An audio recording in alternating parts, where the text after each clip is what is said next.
En nuestro espacio de hoy hablaremos de un tema que atenta contra la democracia como sistema de gobierno y también como forma de vida. Veamos precisamente entonces qué es el tráfico de influencia. En concreto, es posible considerar genéricamente al tráfico de influencia como la conducta de quien se vale de su carácter de funcionario público para conseguir una resolución favorable en sede judicial o administrativa. Si bien no es muy común en nuestros tribunales, la situación que nos ocupa reviste una gravedad institucional porque significa una intromisión en los poderes del Estado. Podemos decir entonces que la prohibición legal del tráfico de influencia es una forma de respeto a las instituciones republicanas y democráticas del país, procurando la transparencia en la función pública y especialmente en el Poder Judicial. Esta política forma parte del respeto por los derechos humanos en cuanto son impulsadas por diversos organismos internacionales como una manera de luchar por la transparencia en la función pública y judicial. ¿Esta práctica es ilegal? Concretamente debemos contestar que sí.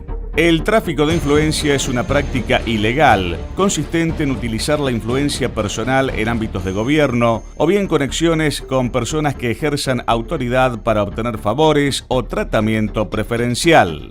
A menudo esto ocurre a cambio de un pago en dinero o en especie. Decimos entonces que no solo el pago debe ser en dinero, sino que también puede ser en especie, es decir, a través de favores. En otros países, ¿está penado el tráfico de influencia? Efectivamente, el tráfico de influencia está penado en Francia, España, Portugal, Bélgica, Brasil, Argentina, Rumania, Cuba y Venezuela, entre otros países. Inclusive a nivel internacional, el país ha adquirido compromisos al suscribir la Convención Interamericana contra la Corrupción. Veamos entonces en qué consiste el delito. El primer tipo de delito contemplado se produce cuando un funcionario o una autoridad influyente en otro, prevaliéndose de su cargo o de otra situación de poder, derivada de su relación personal o jerárquica con el subordinado, se concreta para conseguir una resolución que le genere un beneficio económico a sí mismo o a un tercero, tanto directo como indirecto.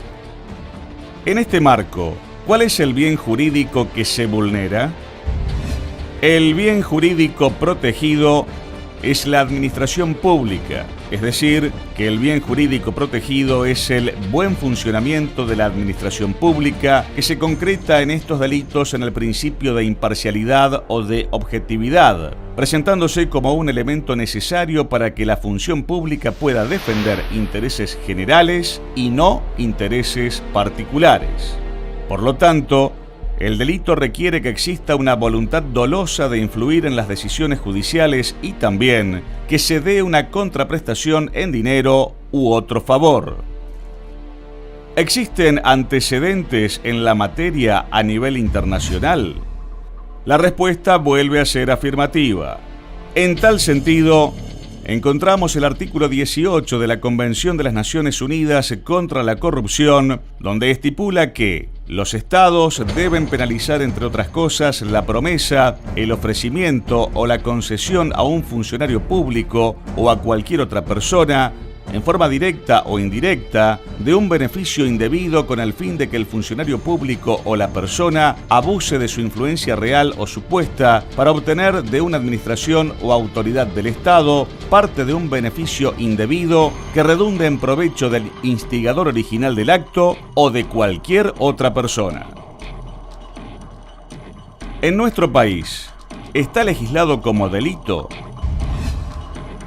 Nuevamente, debemos contestar que sí. La ley número 25.188 adicionó al Código Penal argentino el artículo 256 bis, donde se señala lo siguiente: Será reprimido con reclusión o prisión de 1 a 6 años e inhabilitación especial perpetua para ejercer la función pública el que por sí, o bien por persona interpuesta, solicitare o recibiere dinero o cualquier otra dádiva, o aceptare una promesa directa o indirecta para hacer valer indebidamente su influencia ante un funcionario público, a fin de que éste haga, retarde o deje de hacer algo relativo a sus funciones. Tras lo cual agrega que, si aquella conducta estuviera destinada a hacer valer indebidamente una influencia ante un magistrado del Poder Judicial o del Ministerio Público a fin de obtener la emisión, dictado, demora u omisión de un dictamen, resolución o fallo en asuntos sometidos a su competencia, el máximo de la pena de prisión o reclusión se elevará a 12 años. Para concluir entonces con este nuevo informe, podemos decir que está absolutamente prohibido el avance o la intromisión en las funciones que les correspondan a otro poder constituido.